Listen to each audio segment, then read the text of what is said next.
Hi, I am Dr. Jagdeep. I am working as a medical oncologist in CCA Amritsar. Yes, cancer can be hereditary. Lot of cancer have a genetic linkage. These mutated genes can transfer from parents to the offsprings, and this leads to the cancer in the next generation.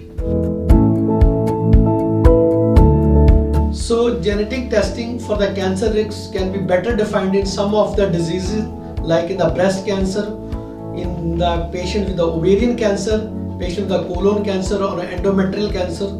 So in these, the genetic risk can be one of the factors.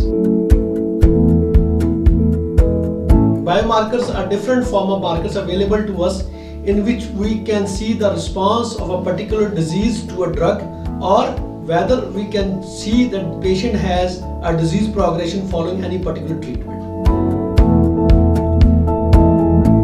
So a lot of biomarkers have been developed which help to decide a particular therapy for a patient with a cancer. So these are very effective in treatment planning and again in the patient with the response assessment.